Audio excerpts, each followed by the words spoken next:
10 dias de oração 2024. Nono dia. Vencendo dia a dia. Apocalipse 19, versículo 11 diz: Vi o céu aberto, e eis um cavalo branco. O seu cavaleiro se chama Fiel e Verdadeiro, e julga e combate com justiça. O livro de Daniel nos ensina que no tempo do fim, os filhos e filhas de Deus viverão um tempo de angústia, como nunca houve desde o início das nações. Daniel 12, versículo 1, Nova Versão Internacional. Mas não devemos ter medo, pois será o próprio Jesus, que Daniel chama de Miguel, que se levantará para lutar por seu povo. Daniel 12, versículo 1. A boa notícia é que Jesus nos defende e nos livrará daquele tempo de angústia. A vitória está garantida. Jesus venceu Satanás na cruz e estamos esperando ansiosamente o retorno do nosso libertador. Lucas 10, versículo 18, João 12, versículo 31 e 16, versículo 11. O livro de Apocalipse, especialmente o capítulo 19, expõe em termos gerais como essa libertação ocorrerá. Apocalipse 1, 7, 14, de 14 a 20 e 19, de 11 a 21. Hoje, estudaremos parte do capítulo 19 do Apocalipse, Apocalipse 19, versículos 11 a 21, fazendo uma breve menção do contexto que o rodeia. O fiel e verdadeiro, Apocalipse 19, versículos 11 e 12. A cena que estudaremos descreve os eventos que acontecerão na segunda vinda de Jesus, Apocalipse 19, versículos 11 a 21. A primeira vez que João menciona a segunda vinda é em Apocalipse 1, versículo 7, onde declara: Eis que ele vem com as nuvens, e todo olho o verá, até mesmo aqueles que o traspassaram, e todas as tribos da terra se lamentarão por causa dele. O uso que João faz das nuvens e a afirmação de que aqueles que o mataram ou foram culpados ressuscitarão para presenciar seu regresso são encontrados nos evangelhos sinópticos. Mateus 24, versículo 30, 26, versículo 64, Marcos 13, versículos 26 e 14, versículo 62. Esse vínculo expõe a relação e o acordo que existe entre os livros da Bíblia, assim como também destaca que a segunda vinda de Jesus é parte integrante da esperança cristã. 1 Tessalonicenses 4, versículos 13 a 5, versículo 11. A primeira coisa que João vê é um céu aberto e um cavaleiro em um cavalo branco, que se aproxima dele. Apocalipse 19, versículo 11. O foco inicial da descrição está em Jesus, a quem João chama de fiel e verdadeiro. Apocalipse 19, versículo 11. A expressão fiel e verdadeiro ocorre previamente na seção das 7 igrejas, especificamente na carta enviada à igreja Laodiceia. Apocalipse 3, versículo 14. Laodiceia compreende a última fase da história do povo de Deus, e é correto dizer que o fiel e verdadeiro virá quando os dias desta comunidade chegarem ao fim. É importante destacar que Jesus é fiel e verdadeiro, porque seu agir é reto, autêntico e leal. Apocalipse 1, versículo 5, 2, versículo 10 e 13 e 16, versículo 7 e 19, versículo 2. É por essa razão, efetivamente, que ele julga e combate com justiça. Apocalipse 19, versículo 11. Vale a pena lembrar que os juízos e caminhos do Senhor são verdadeiros e justos. Apocalipse 6, versículo 10, 15, versículo 3 e 19, versículo 2. Por causa disso, podemos descansar na promessa de que ele não esquece e não esquecerá seu povo. Apocalipse 6, versículo 10.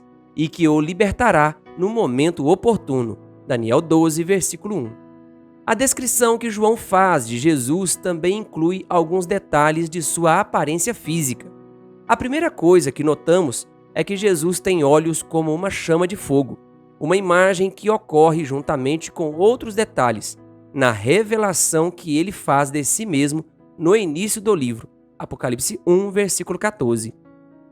Essa representação visa enfatizar a onisciência do Senhor evidenciando a capacidade de Jesus de conhecer e julgar com justiça. Nada pode ser escondido diante do Senhor, e ninguém pode escapar do olhar de Jesus. A cabeça de Jesus foi coroada com diademas. O termo diadema, na liturgia grega, é um símbolo de realeza e autoridade. E são esses dois conceitos que a imagem de Jesus, em Apocalipse 19, procura enfatizar. Apocalipse 19, versículo 12. É importante observar que o dragão escarlate do capítulo 12 é descrito com 7 diademas. Apocalipse 12, versículo 3. O mesmo pode ser dito sobre a besta que subiu do mar, que tinha diademas sobre seus chifres. Apocalipse 13, versículo 1. É fundamental enfatizar que o dragão, uma representação de Satanás no Apocalipse, Apocalipse 12, versículo 9, e a besta do mar, um símbolo do poder papal, Daniel 7, versículo 8, 20 a 21, e Apocalipse 13, versículo 1 a 8, personificam a tentativa de Satanás de usurpar a autoridade divina. Nessa perspectiva, os diademas na cabeça de Jesus destacam a superioridade de Jesus sobre todos os poderes da terra, inclusive os espirituais, o que ressalta que aquele que virá é o Rei dos Reis e Senhor dos Senhores. Apocalipse 17, versículo 14 e 19, versículo 16. Outro aspecto notado por João é que Jesus tem um nome escrito que ninguém conhece, a não ser ele mesmo. Apocalipse 19, versículo 12. Porém, João revelará o nome e os qualificadores de Jesus no verso seguinte. Apocalipse 19, versículo 13. Contudo, os nomes e as credenciais expostos posteriormente estabelecem as funções do Senhor e realçam os atributos divinos de Cristo. Dessa maneira, ao posicionar o nome de Jesus depois, João provavelmente tem o objetivo de mostrar que a identidade de Jesus será plenamente revelada em sua vinda e será então, só então, que os justos conhecerão o nome e os títulos de Jesus em sua totalidade. Apocalipse 19, versículos 13 e 16. O Verbo de Deus. Apocalipse 19, versículos 13 a 15. João diz que a roupa de Jesus estava encharcada de sangue. Apocalipse 19, versículo 13. Embora a batalha da qual Cristo participará ocorra na segunda parte da narrativa, o fato de as roupas de Jesus estarem manchadas de sangue antes de a batalha ocorrer indica que Jesus já triunfou. A vitória de Jesus sobre o inimigo é um fato concreto e é a esperança de todo cristão. João 12, versículo 31 e 16, versículo 11. Essa conquista alcança todos os habitantes do planeta em que vivemos, por quem Jesus veio morrer para dar a vida eterna. E essa dádiva nos inclui. João 3, versículos 15 a 21 e Romanos 5, versículos 6 a 11. Além disso, é importante notar que Jesus pisa o lagar do vinho do furor da ira do Deus Todo-Poderoso. Apocalipse 19, versículo 15. A referência bíblica que vincula essa cena com a anterior provém de Isaías, que retrata o Senhor como um guerreiro cuja vestimenta está manchada de sangue porque ele destruiu os ímpios no dia da vingança. Isaías 63, versículos 1 ao 6. No entanto, João já havia antecipado esse cenário alguns capítulos antes, onde se observa como a colheita é ceifada e as uvas lançadas no grande lagar da ira de Deus. Apocalipse 14, versículo 19. A natureza dramática e sangrenta dessa descrição ocorre no final da cena, quando aprendemos que, depois que o lagar é pisoteado, correu sangue do lagar, chegando até a altura dos freios dos cavalos, numa extensão de cerca de 300 quilômetros. Apocalipse 14, versículo 20. Sem dúvida, a metáfora evoca um ato judicial e de castigo e permite conectar as roupas de Jesus com o lagar divino. Consequentemente, Jesus entra na batalha com as credenciais de um vencedor.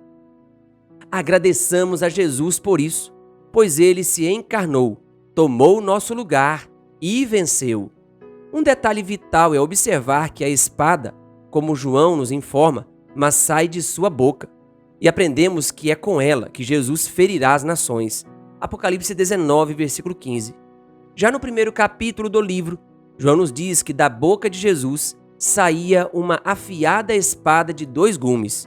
Apocalipse 1, versículo 16. O efeito figurativo dessa imagem repetida nos convida a refletir que é Jesus, e não nós, quem luta nesse grande conflito e triunfa. Jesus é o Deus Todo-Poderoso que defende seu povo. Êxodo 15, versículo 3, Isaías 42, versículo 13. E aquele que nos livrará no tempo de angústia que se aproxima. Daniel 12, versículo 1. João nos revela que o nome de Jesus é a palavra de Deus. Apocalipse 19, versículo 13. O verbo qualificador, ou palavra, ocorre tanto no Evangelho de João, João 1, versículo 1, quanto na primeira carta que o próprio João escreveu, 1 João 1, versículo 1. Em ambos os casos, o substantivo se refere a Jesus, o que enfatiza sua encarnação e existência eterna. João 1, versículo 1 e 14, e 1 João 1, versículo 1 e 5, versículo 20. Visto dessa forma, o guerreiro que lidera as hostes angelicais é Jesus, o Deus unigênito, que está junto do Pai. João 1, versículo 18. Ou seja, aquele que se fez carne e habitou entre nós. João 1, versículo 14. Os exércitos celestiais que o acompanham seguem-no em cavalos brancos e estão vestidos de linho finíssimo, branco e puro. Apocalipse 19, versículo 14. É notável como João estabelece uma diferença entre a cor da roupa de Jesus e as roupas dos cavaleiros que cavalgam junto a ele. Enquanto Jesus usa roupas tingidas de sangue, os exércitos usam vestes brancas. Essa distinção tem a intenção de enfatizar que a vitória foi conquistada por Jesus e não por aqueles que o acompanham. É vital nos protegermos contra o falso evangelho que proclama uma salvação centrada no ser humano e desprovida da graça divina. É oportuno lembrar que a salvação é um dom, Efésios 2, versículo 8, e que todos os nossos atos de justiça são como trapos de imundície, Isaías 64, versículo 6. Pois, como está escrito, não há justo, nenhum sequer, não há quem entenda, não há quem busque a Deus. Todos se desviaram e juntamente se tornaram inúteis, não há quem faça o bem, não há nenhum sequer. Romanos 3, versículos 10 a 12. Rei dos reis e Senhor dos senhores. Apocalipse 19, versículos 16 a 21.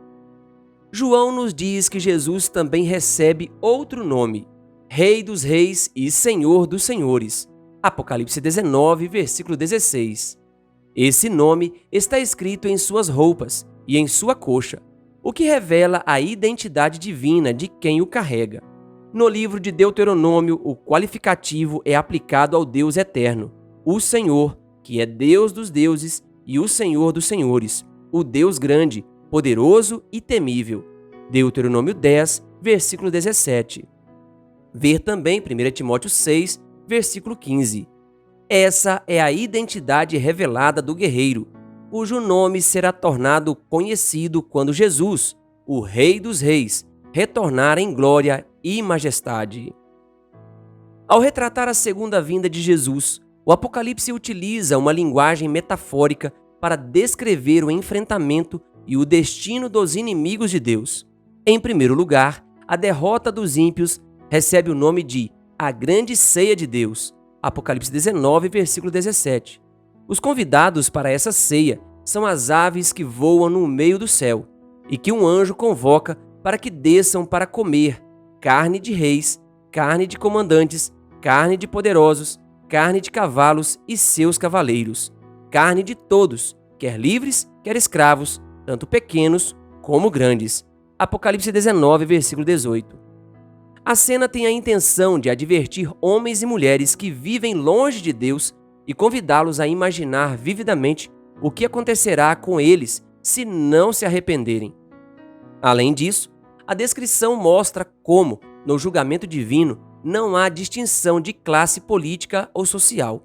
Isso implica que a única distinção que será feita no fim dos tempos terá a ver com o fato de termos estado do lado de Jesus ou de termos seguido os ditames da besta. Apocalipse 7, versículo 9 a 17, 14, versículos 10 a 11. É por causa disso que, antes de revelar essa representação sangrenta, João registra as palavras de um anjo que nos convida a participar da ceia das bodas do Cordeiro. Apocalipse 19, versículo 9.